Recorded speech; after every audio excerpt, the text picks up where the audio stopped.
This is Kate. I'm in the Maker's Dozen woods, and per tested request, here's a quick video of what it looks like when we're looking at tracks. It's like minus 15, but it's a warm minus 15, so I can safely leave my fingers out for a few minutes of filming. So yeah, so I'm going to show you some weasel tracks that I've just found on the trail. So 1 second, we'll look at those.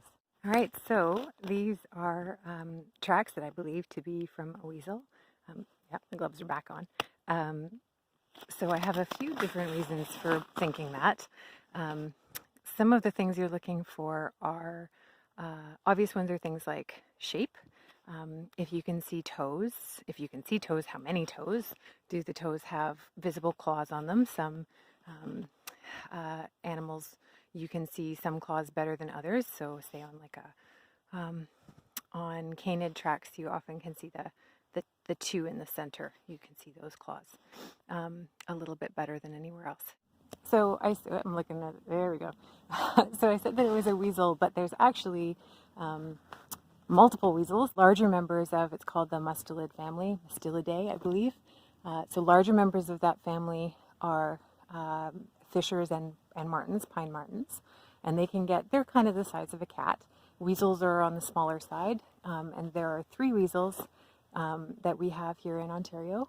There is a long-tailed weasel, a short-tailed weasel, and a least weasel.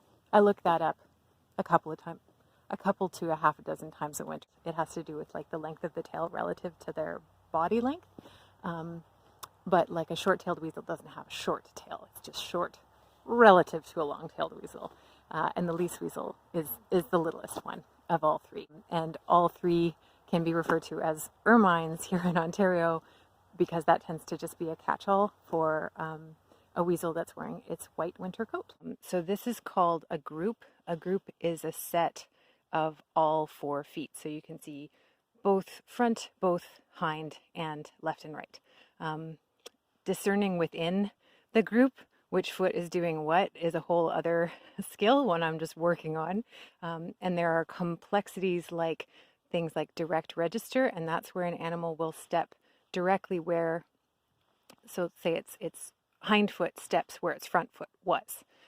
So you see things like that, and a cat tends to do that. So when it picks up its front foot, its front left foot, its left back foot steps where its left front foot used to be. So that's called direct register when it does that perfectly. And some animals do that kind of, and even an animal that does that sometimes does it more or less perfectly. So something that can kind of screw up for you is when you're looking at like how many toes it has, because you might see if it doesn't land perfectly, you might see what looks like an extra toe, but it's really just the back foot stepping slightly off to one side and making it look like there's more toes there than there are. Okay, so some reasons that we think this is a weasel. I've looked at quite a lot of these tracks. That is definitely important if you're trying to determine what animal left what tracks, is get a good sample because there are things that can confuse how well you can see the toes, how well you can see the pad of the foot, if it looks like it's furred or not. So it's good to look at a good sample and keep walking, because even if it looks like this snow isn't good for tracks, sometimes you'll just get to like a different bit or a bit where the snow was a different quality, and you might be able to see the toes a little bit better.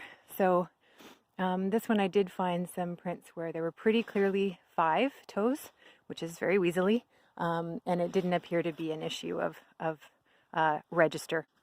And if you look, you'll see the same pattern is repeated. The way that they locomote is one of the ways you can tell what you're looking at. Different animals move about differently. The pattern is the gait. So that's how it was moving. Was it galloping? Was it walking? Was it, I believe this is called a lope. This is a 1-2-1 pattern, which is like a slow gallop. Faster than walk, slower than a gallop.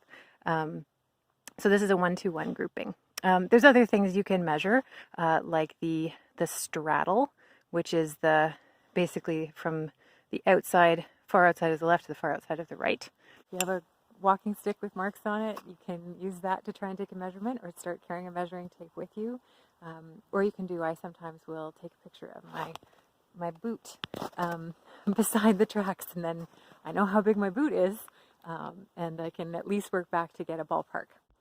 So when you're doing an ID, maybe one of the most important things, especially if you're a novice, to keep in mind is to look out for scat, which is poop. You get over it. Your curiosity helps you just not care that you're walking around the woods looking for an animal's poop, because it tells you so much about the animal, including confirming what kind of animal you're looking at. They have completely different kinds of scat from each other, and they deposit them in different places. So my theory that this was a weasel, I set out to confirm by just following his little tracks through the woods, his or hers, I don't actually know, following their little tracks through the woods until I find scat. I don't always find it, but it helps to know where they tend to deposit. And weasels do tend to deposit sort of up on something, so look for anywhere it's past like a stone or something that's sticking up out of the ground, or maybe a log. Pay extra attention to those places, because they're exactly the kind of places where they might deposit a scat. And in this case, I was lucky and I found some. Mustelid scat tends to be long and ropey, smaller for smaller weasels, bigger for bigger mustelids like fisher. It tends to be coiled. Sometimes it's kind of, people say it's kind of toothpaste-like, black, and tends to have hair in it because they do eat animals. They eat other things as well, but they do tend to eat squirrels and things like that, and mice. So I'll show you. I found it yesterday, so I've already dissected it, but I'll give you a quick look, show you where I found it and what it looks like, at least after it's been poked out with sticks. And I followed them over here, and they kept going there, but that meant they crossed this rock. And I came and looked closer because it does blend in quite well, especially our rocks tend to be quite mossy. So I have already taken it apart, but you can see that there's quite a lot of hair content in there. And these are my surgical instruments. Don't touch scat. There's a line, and it has to do with safety. It's for a reason, but I usually find some decent twigs lying around that I can use to at least take a coarse look at it. So I found this one lying here on the rock, and if I did remember to take a picture, I will insert that. And now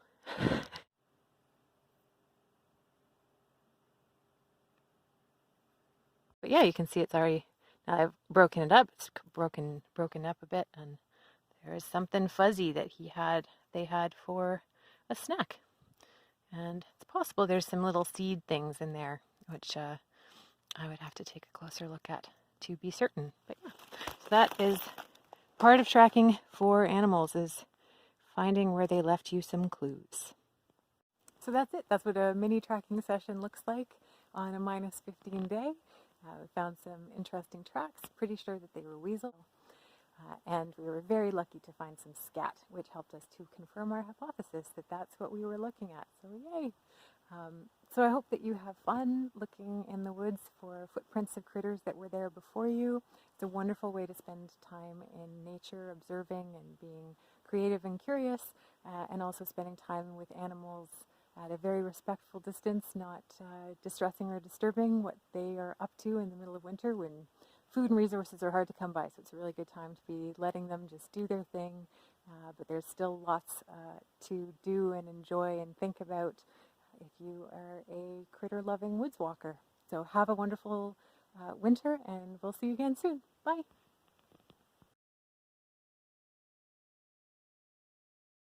It's hard to make out the details. Thought I heard an animal. It was the sound of my glove.